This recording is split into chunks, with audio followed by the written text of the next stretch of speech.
Bismillahirrahmanirrahim. Assalamualaikum warahmatullahi wabarakatuh. Selamat datang di channel Al-Video Dikri Masak yang bersahabat dan bermanfaat. Selamat menyaksikan. Sallallahu alaihi Muhammad. Alhamdulillahirrahmanirrahim.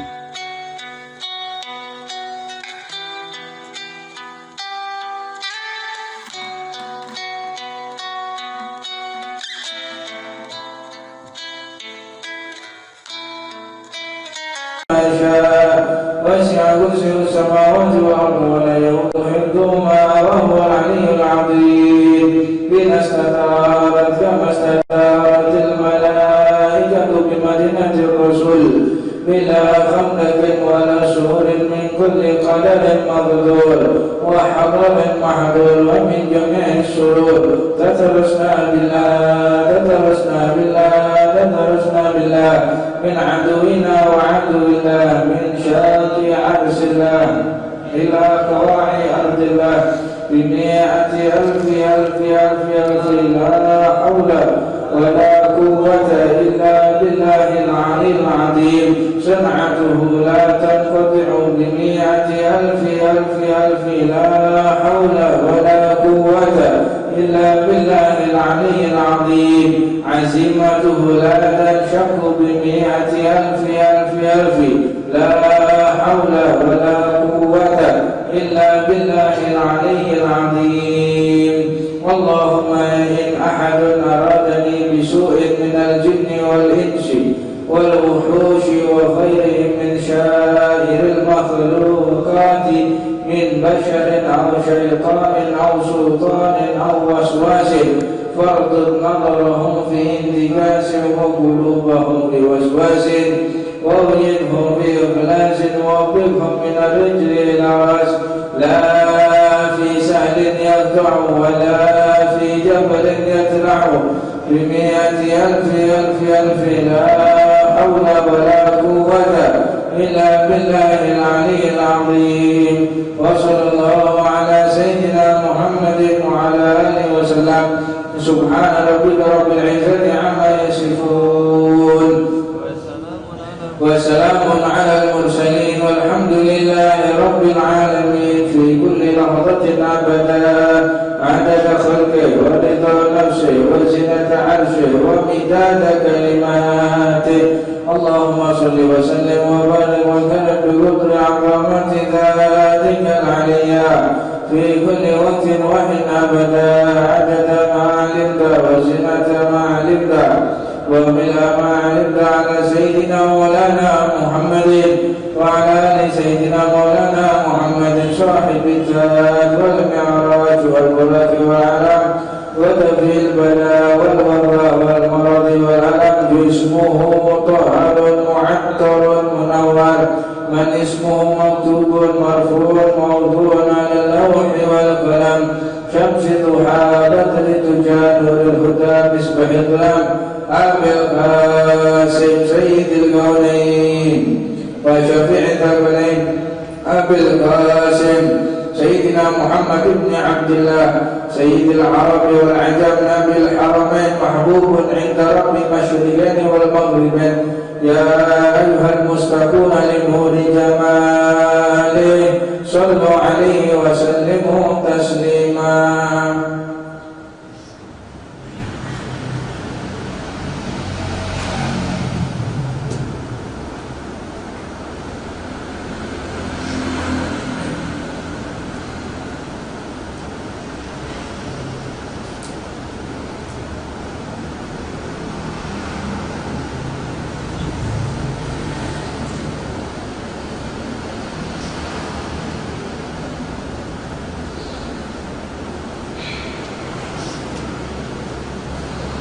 Bismillahirrahmanirrahim.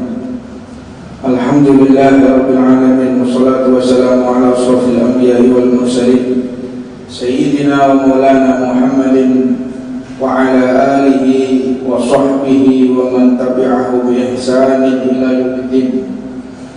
Subhanaka la ilma lana illa ma 'allamtana innaka antal alimul hakim. Rabbi shrah li sadri wa yassir li amri wahlul 'uqdatam min lisani yafqahu qawli.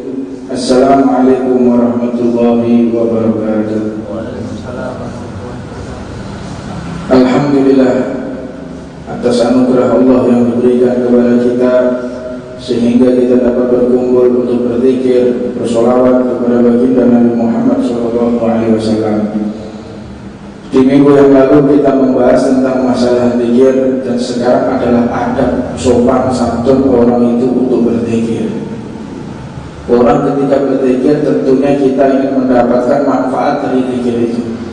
Tapi banyak seseorang yang berzikir dia tidak mendapatkan efek baik atau bekas asar, dampak daripada zikir itu tidak terasa sama sekali, seolah-olah dia tidak melakukan apa-apa, padahal dia telah menghubungkan hatinya kepada Allah, telah berzikir, mengucapkan lisannya dengan puji-pujian kepada Allah, tapi nggak ada efeknya, tapi nggak ada manfaatnya. Apa sebab?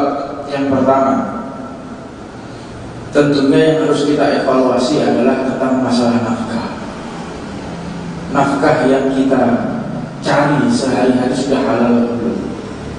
Kalau kita mencari nafkah di tempat yang haram, kita berharap mendapatkan efek baik dari zikir, mustahil. Yang kedua, ketika kita berzikir, pakaian yang kita gunakan hasilnya dari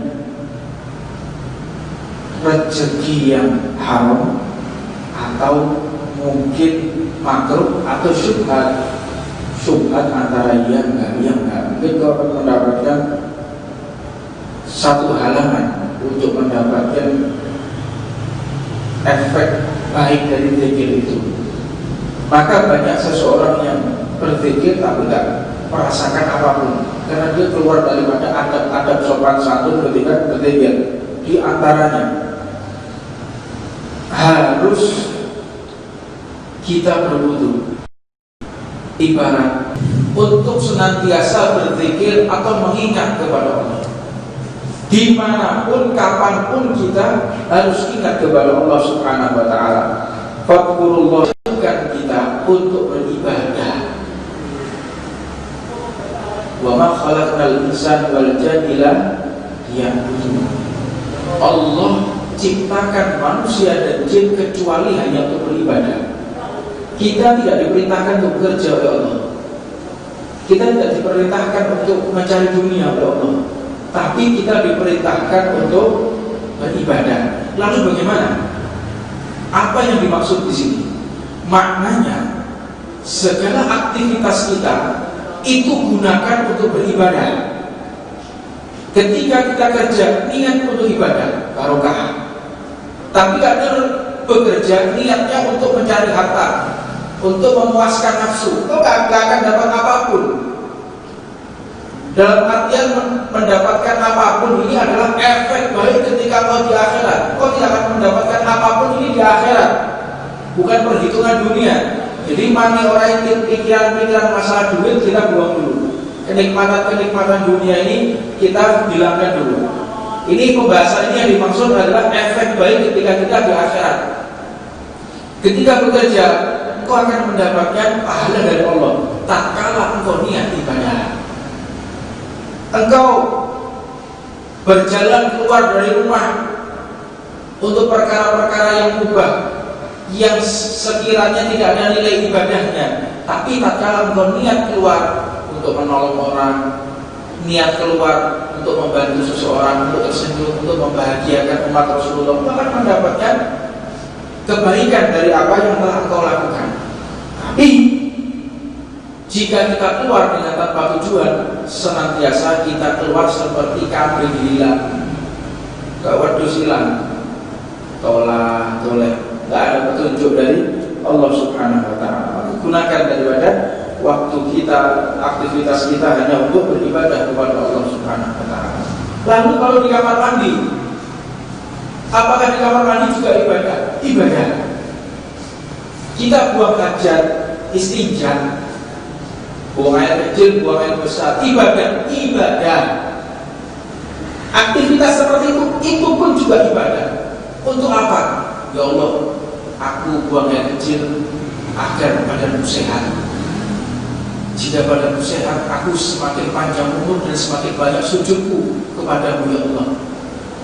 Jadi di kamar mandi pun kita lihat untuk ibadah. Jadi aktivitas kita 100% kita diciptakan oleh Allah hanya untuk beribadah, tiada lain. Apapun yang kita lakukan hanya untuk beribadah. Makanya kadang-kadang orang berpikir ibadah itu cuma sholat. Ada orang pasang teror untuk peringatan Maulid Nabi. Engkau ngapain pasang teror? Engkau ngapain bersih-bersih? Mending kamu di masjid zikir. Ini nggak paham orang nggak begini. Ketika engkau pasang teror, ketika engkau bersih-bersih, engkau untuk memperingati Maulidnya Nabi Muhammad SAW, engkau dalam keadaan beribadah. Beda lagi kalau orang yang pasang teror tujuannya adalah untuk mencari duit, agar saya mendapatkan gaji, agar saya mendapatkan bayaran. Dan kau cuma mendapatkan bayaran, tapi tak kalah kita punya niat, kita benar-benar meyakini kalau yang kita kerjakan untuk beribadah kepada Allah, maka kita mendapatkan kebaikan-kebaikan yang Allah berikan kepada kita, yaitu berzikir, mengingat kepada Allah Subhanahu wa Ta'ala. Mengenai hal itu, Rasulullah mengatakan, man qa'ada maq'adan lam yadhkurillah fihi ila kanat alihi minallahi tiratun. Barang siapa yang duduk di suatu tempat, ia tidak mengingat Allah, melainkan ia tidak merasakan sesuatu dari Allah, illa tiratun. Tiratun itu kayak dosa yang sifatnya penyesalan, hukuman Allah. Tiratun satu bentuk kemaksiatan kepada Allah Subhanahu wa Ta'ala. Wa man masya mamsyan la yadhkurullah fihi ila kanat alihi minallahi tiratun. Dan barang siapa seseorang berjalan di suatu tempat, dia melupakan Allah Subhanahu wa Ta'ala, dia tidak akan mendapatkan apapun kecuali hanya penyesalan dosa. Lihat, kita ngapain saja, kita berbuat apapun, niat untuk berzikir kepada Allah Subhanahu wa Ta'ala. Jadi tiratun atau katakan tirat itu adalah dosa. Jadi pengingkaran kepada Allah Subhanahu wa Ta'ala. Allah Subhanahu wa Ta'ala pun mengatakan dalam Al-Quran, wa man ya'shu 'an dzikrir rahmani nuqabbid lahu syaitanu fahuwa lahu qarin. Barang siapa yang berpaling kepada Allah Subhanahu wa Ta'ala dari pengajaran atau pengingatan kepada Allah Subhanahu wa Ta'ala yang Maha Pemurah, maka Allah akan berikan syaitan, yaitu syaitan maknanya adalah Allah akan membuka jalan kesesatan, Allah akan menyesatkan orang tersebut. Maka setan itulah yang akan membuat dia menjadi semakin jauh dari Allah Subhanahu wa Ta'ala. Jadi kalau orang kerja, ini ibarat kalau orang kerja, kalau niatnya bukan ibadah, nipu, bohong, mengurangi timbangan, jadi dia akan melakukan suatu pelanggaran. Kalau niatnya ibadah, dia pasti akan memaksimalkan segala bentuk aktivitasnya. Dia ngarang kitab, niatnya ibadah. Dia ngarang kitab, niatnya ibadah. Maka karena tersebut tiada lain hanya ingin mendekatkan hamba kepada Allah Subhanahu wa Ta'ala. Apapun, aktivitas apapun, jika kita lalai kepada Allah, Allah akan membuka pintu setan untuk kita, sehingga kita jauh daripada Allah Subhanahu wa Ta'ala. Dan dikatakan juga, astahudhu alaihim syaitanu fa'ansahum dzikrillah. Setan telah menguasai mereka. Siapa itu orang yang telah lupa kepada Allah, lalu menjadikan mereka orang yang benar-benar lalai kepada segala ketentuan Allah Subhanahu wa Ta'ala. Lalai mereka karena tidak pernah berzikir kepada Allah. Dan termasuk daripada orang yang beriman, yaitu adalah orang yang senantiasa berzikir dan menyambungkan hatinya kepada Allah. Hatinya disambungkan. Jika terputus, disambungkan lagi. Jika terputus, selalu dikembalikan lagi kepada Allah Subhanahu wa Ta'ala. Tetapi orang munafik ini susah sekali jika kita mengajak dia untuk menyambungkan kepada Allah. Ayo sholawatan, sudah. Ayo kita zikir. Nah, saya banyak kesibukan. Ini maknanya orang-orang yang memiliki hati munafik. Ayo cepat-cepat kita bertaubat kepada Allah dan identifikasi, cari kesalahan-kesalahan kita kepada Allah Subhanahu wa Ta'ala. Qamu usala yura'u Kusala yura'un nasa wa la yaqulunallahu ila qalil. Mereka yang bermaksud riya, mereka yang bermaksud sombong dengan sholat dia, dengan doa dia, dengan zikir dia, tidaklah akan pernah bisa benar-benar betah duduk di majelis. Susah sekali. Allah mensifati orang yang hatinya benar imannya kepada Allah, ketika masuk ke dalam masjid, ketika masuk ke dalam zikir, ketika masuk dalam majelis sholawat, seperti ikan yang ada di dalam air, tenang. Dia tenang, kerasa. Tapi kalau orang munafik, jika sudah masuk di dalam masjid, jika sudah masuk di wilayah zikir, maka sudah mulai panas, sudah mulai tidak kerasan, sudah ingin cepat-cepat berdiri. Ketahuilah, engkau ibarat ikan yang ada di daratan. Ini orang munafik. Masuk masjid tidak kerasan, cepat sembahyang, zikir mulai. Jika ada perasaan seperti itu, ketahuilah, evaluasi. Kemunafikan yang ada di dalam diri kita sangat mempengaruhi. Masuk masjid sumbang, bangun mal kekerasan. Kau munafik ini orang yang dohirnya iman tapi batinnya kufur kepada Allah Subhanahu wa ta'ala. La ilaha illallah. Anna syaitanu jathimun ala qalbil abd. Sesungguhnya setan ini bertengger di hati seorang hamba. Kata Imam Abdul Haddad, al-qalb kamal baitul khala. Hati ini seperti WC. Hati kita ini kayak toilet. Kenapa yang masuk toilet? Hati itu tempatnya kotoran. Kotoran itu masuknya ke hati. Seria, sombong, rujuk, merasa mulia, merasa dirinya paling tinggi, paling alim. Ini tempatnya kotoran-kotorannya ada di dalam hati. Seperti kamar mandi, tempatnya kotoran, orang kencing, orang buang hajat segala macam di kamar mandi. Nah, jika engkau mengetahui kalau hati kita ini seperti kamar mandi, maka sering-seringlah engkau bersihkan. Kamar mandi itu sehari aja gak kau bersihkan. Kalau misalnya kamar mandi, di satu kamar mandi dihuni orang 50 sehari aja, kayak apa baunya, bau kotor segala macam, 50 orang. Nah, sedangkan kita keluar dari rumah, berapa ratus orang yang kita temui, berapa ratus orang, puluhan orang, ratusan orang. Apalagi kalau kita di komunitas halayak ramai, di tempatnya orang berkumpul, masuk kotoran-kotoran dalam hati. Dan ketika sudah seperti itu, cepatlah kau kembali kepada Allah. Waktu sholat kau berzikir istighfar untuk membersihkan hati. Jika tidak, engkau akan bau. Jangan merasa kita aman, loh ya. Jangan merasa kalau hati kita ini aman dari kotoran. Orang kalau merasa hatinya bersih itu orang yang paling kotor hatinya. Orang kalau merasa dirinya mulia, artinya nggak ada apa-apa. Kalau hati saya bersih, ini orang yang paling buruk.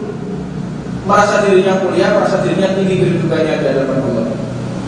Orang udah mengatakan alhamdulillah kalau saya nggak pernah maksiat. Ngomongin itu maksiat. Orang ngomong saya ini alhamdulillah hati saya bersih. Ketika kau mengatakan hatimu bersih, itu sudah kotor hatimu berarti. Karena orang yang mulia, tanda orang yang mulia, merasa dirinya hina, merasa dirinya kotor, merasa dirinya rendah, ini orang yang baik. Jadi kalau dalam merasa dirinya buruk, berarti engkau telah dipenuhi dengan kotoran hati. Alhamdulillah minta. Maka cepatlah kita kembali kepada Allah Subhanahu wa ta'ala. Dan perlu evaluasi diri setiap hari. Maksiat apa yang kita lakukan, kebohongan apa yang kita lakukan. Setiap hari cari kesalahan-kesalahan kita kepada Allah Subhanahu wa ta'ala. Fa'idha dzakarallahu hanasa fa'idha ghafala waswasa lahu. Dan apabila seseorang itu mengingat kepada Allah, setan akan menjauh, kotoran itu akan menjauh. Ibarat kalau di perangkat elektronik seperti HP, gadget dan lain sebagainya, kita punya antivirus untuk menghilangkan penyakit-penyakit. Jadi ada antivirusnya. Apa itu? Berzikir kepada Allah Subhanahu wa ta'ala. Dan apabila kau lalai, lupa zikir, sehari kau tidak bertasbih, sehari kau tidak bersolawat, sehari kau tidak menyempatkan membaca Al-Quran, maka engkau akan senantiasa mendapatkan godaan-godaan dari setan. Godaan dari setan copot kotor hatimu. Jadi benar-benar sensitif kepada perkara-perkara yang tidak semestinya mampir di dalam hati. Tentunya zikir ini benar-benar disarankan oleh Allah Subhanahu wa ta'ala setiap waktu dan setiap keadaan. Jangan lupa zikir. Minimal kita bawa tasbih. Teringat ada seseorang yang bermimpi bertemu dengan Nabi Muhammad SAW. Ada orang bermimpi bertemu dengan Nabi Muhammad dan di dalam mimpinya mengatakan, ya Rasulullah, jadikan aku memiliki kesempatan untuk berbicara. Jadi maknanya dia meminta Rasulullah, minta Rasul agar dia bisa berbicara. Akhirnya diizinkan oleh Nabi Muhammad, apa yang akan kau inginkan? Aku menuntutmu ya Rasulullah. Ja'alna al-haditha, saya minta satu hadis yang tidak pernah kau ucapkan. Ini permintaan padanya. Saya minta fadilah, saya minta amalan yang belum pernah kau ucapkan sama sekali, yang belum pernah engkau ajarkan kepada siapapun. Yang pertama, kata Rasulullah, sehendaknya kita bersimpuh di hadapan para walinya Allah Subhanahu wa ta'ala. Dan ketika untuk bersimpuh di hadapan para walinya Allah dalam keadaan wafat, beliau sudah wafat atau masih hidup, ini tidak bisa engkau jangkau walaupun engkau akan ibadah hatta tataqaddu ibadatan. Jadi kau beribadah kepada Allah sampai terpotong-potong tubuhmu, tidak akan bisa mengungguli ketika engkau berziarah ke makam para wali Allah Subhanahu wa ta'ala. Tidak akan mampu. Engkau sujud sampai tanganmu patah, engkau sujud sampai kaki tanganmu lepas, tidak akan menyamai orang yang berziarah ke makam wali Allah dalam keadaan hidup maupun yang sudah wafat. Dan yang kedua, jadikan senantiasa di mulutmu ini bau kopi. Nyambungnya lebih memut permen kopi ku. Yang dimaksud ini setiap majelis itu biasanya orang kopi ini ya turun panitia setiap majelis turun kayak kopi saya tak tahu di sini. Jadi setiap majelis kalau selesai sholat isya bawa kopi ini untuk mengamalkan hadis ini. Jadi ketika bau kopi ada di lisan kita, maka malaikat tidak akan pernah melepaskan pelukannya. Jadi ngombe kopi maknanya apa sih? Jadi jangan kita mengharuskan natural itu berarti untuk ngombe kopi terus mulut kopi itu tidak. Maknanya orang kalau mulutnya masih bau kopi, dia belum jauh dari majelis. Nah, setiap majelis kayak kopi, setiap majelis kayak kukur, kayak kupang. Untuk apa? Bau wangi, bau kopi yang ada di tengah kita ini tetap menempel di tubuh kita. Maknanya apa? Asar dohir, dampak dohir masih ada di dalam tubuh kita. Terus kalau ini tolong mau rokokan, terus mari jika itu mau kayak kopi metu rokokan hilang ya. Jadi itu ngomong tubuh diri ditahan dulu. Ini kesempatan besar kita mendapatkan pelukan dari malaikat Allah. Yang ketiga, jadikan di sakumu senantiasa ada tasbih. ngesai tasbih, gawe saito. Untuk apa? Ketika engkau mengantongi tasbih, walaupun kau tidak sholawat, walaupun kau tidak zikir, dihitung sholawat dan zikir kepada Allah Subhanahu wa Ta'ala. Logikanya bagaimana? Logikanya seperti ini. Kalau kita keluar nganggur, tidak ada aktivitas, ngesai HP, kira-kira lapo, HP nang, klik sing ngerokok, lepas santai nganggur lapo, rokokan. Gak go rokok, gak go HP, mentok go tasbih, ngapain ya? Berzikir kepada Allah Subhanahu wa Ta'ala. Ngesai tasbih, ngantongi tasbih sama seperti kita berzikir kepada Allah Subhanahu wa Ta'ala. Dan mereka itu para salaf kita, para pendahulu kita, di antaranya Al-Habib Muhammad bin Ahmad Al-Muhdar, Syekh Surabaya. Beliau itu waktu mau naik kereta, tasbihnya ketinggalan, keretanya mau jalan, dilihat tasbihnya nggak ada. Sampingnya diminta pengambil ke rumah, dari stasiun ke rumahnya beliau. Rumahnya di Jalan Haji Mas Mansur itu masuk. Allah wadi tidak nyambungkan situ. Rumahnya di Muhammad bin Ahmad Al-Muhdar. Akhirnya, wahai Habib, nanti kalau saya pergi ngambil tasbih ditinggal kereta, tidak ada. Akhirnya muridnya keluar, kereta wis sumbrit, waduh pas prit, waduh berangkat ini, supaya itu ketinggalan. Subhanallah, kereta tidak mau gerak, nunggu tasbihnya datang. Coba jajal ya, mulai jajal, nanti saya tasbih. Ibnu Muhammad berawal muhtadah wajah Quran awal ini.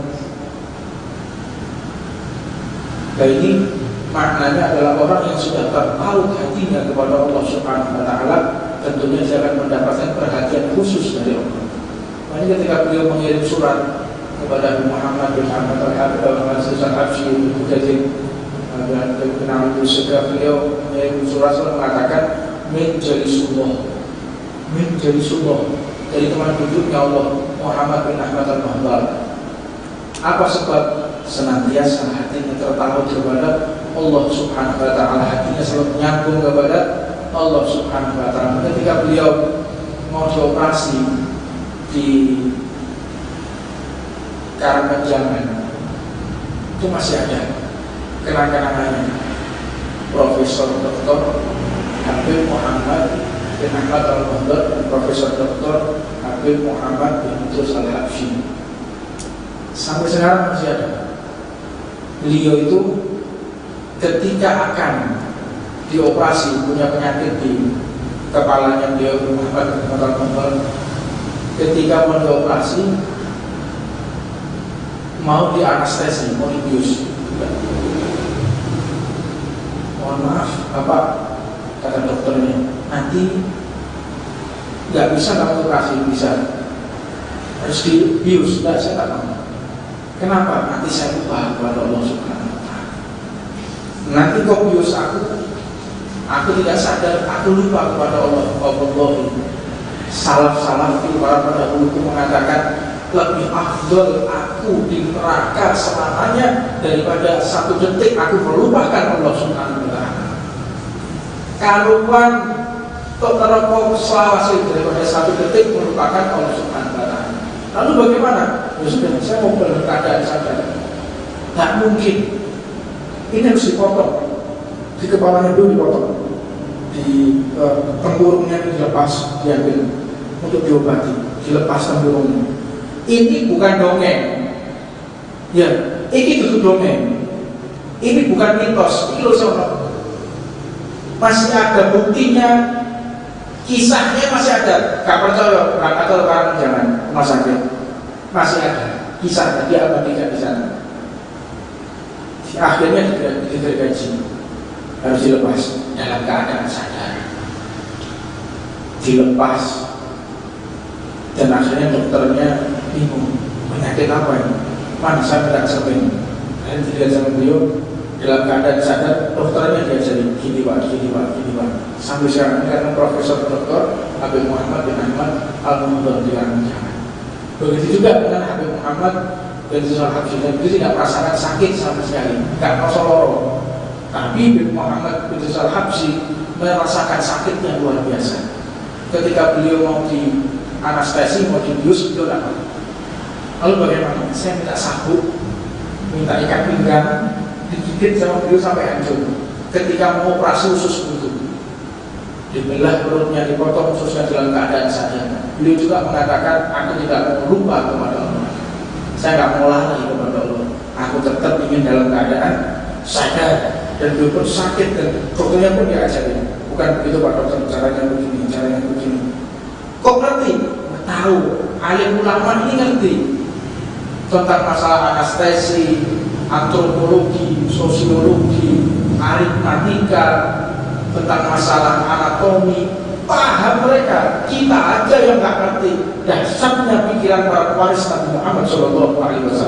Sangat tinggi sekali punya mereka. Jangan kita meremehkan. Terus kiai, ulama nggak ngerti aritmatika, ulama tidak ngerti masalah antropologi, sosiologi, nggak ngerti mereka. Kitanya yang nggak ngerti. Pertama dasar para salaf kita, para ulama kita. Sebagaimana Profesor Harun Yahya. Profesor Harun Yahya ini pernah meneliti masalah lalat. Masalah lalat. Lalat ini sayapnya punya virus. Virusnya lalat ini bisa menjadi malaria dan lain sebagainya. Virusnya lalat ini. Jadi mengembangkan virus-virus yang lain, jadi bisa menjadikan TBC dan lain sebagainya, itu bisa virus-virusnya berbahaya sekali. Profesor Harun Yahya meneliti, mencari penawar daripada virus tersebut. Kata satu ulama mengatakan, apa yang bingung? Ini loh hadisnya. Apa hadisnya? Jika engkau mendapati lalat, hinggap di makanan, maka celupkan lalat tersebut. Oh, apa maknanya? Berarti penawar virus yang ada di lalat itu ada pada sayap sebelahnya.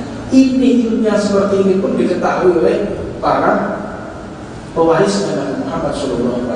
Maka untuknya pelajarilah apa yang telah diajarkan oleh baginda Nabi Muhammad SAW. Rabbana atina fid dunya hasanah wa fil akhirati hasanah wa qina adzabannar wa 'allamna wa masyikhna wa 'allamna zaman wa 'allamna wa ala Muhammad wa alihi wa sahbihi wa sallam. Muhammad sallallahu alaihi wasallam. Al-Fatihah.